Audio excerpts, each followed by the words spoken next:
মেয়েকে খাইয়ে ঘুম পাড়িয়ে দিলাম আর এখন চলে এসেছি রান্নাঘরে। তো আজকে তো শুক্রবার, ভাবছি কি রান্না করব।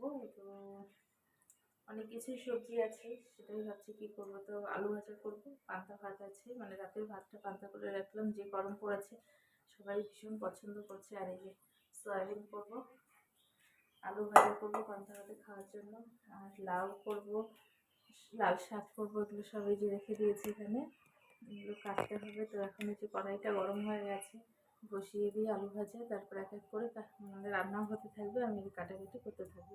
তো চলো দেখতে থাকো।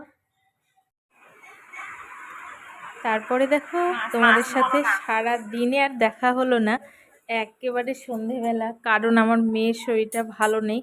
ওর কাশি হয়েছে। অ্যাকচুয়ালি এমন ঠান্ডা মানে গরম পড়েছে, ঘেমে এই অবস্থা।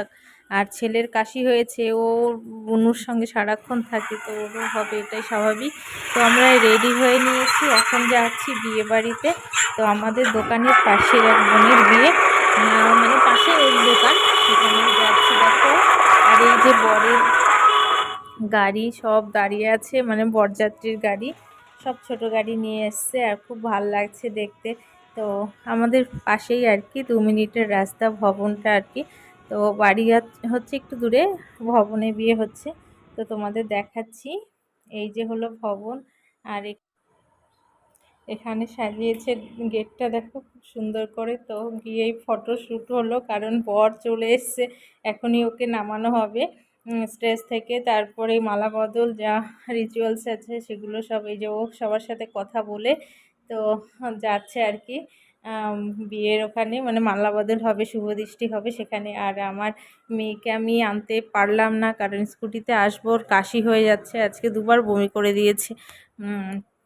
তো আনার খুব ইচ্ছে ছিল, তো বর বলল না, ওকে নিতে হবে না, গিয়ে ফটাফট গিফটটা দিয়ে খাওয়া দাওয়া করে চলে আসব। তো স্টল বসিয়েছিল, সেখানেও আমরা যাইনি, কারণ কি ছেলেরও কাশি। এবার স্টলে তো ফুচকা ছিল, ফুচকা তো খাবি, যে ওটাকে অ্যাভয়েড করে চলে এলাম খাবার এখানে। বর দেখেছি, বরকে দেখে এখানে খেতে বসে গেছি। আর এই যে আমার প্রতিদেব মেনু কার্ড ভালো করে দেখছে, কি কি আইটেম হবে। তো ওকে একটু মজা করে বলছিলাম যে কি কি খাবে, সেটাই দেখছে, ও চোখ বড় করে দেখছিল। তো খাওয়া দাওয়া সেরে এই যে চলে এসেছি, তো বাজনাদার আমার, তো ওই বোনের সাথে ফটো তুলছিলাম। এ হচ্ছে আমার ম্যাম, ছেলের ফার্স্ট ম্যাম আর কি, টিউশনি ম্যাম। তারপরে আমরা নিজেরা কয়েকটা ফটো টটো তুলেছি, অনেক ফটো তুলেছি। তারপরে এই যে একটা বোনের সাথে ফটো তুলেছি।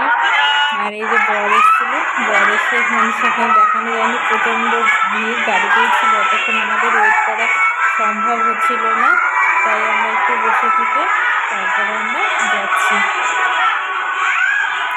আর মানে দেরি করবোই না, মানে খাওয়া দাওয়া তো হয়ে গেছে, এখন আমরা যাবো।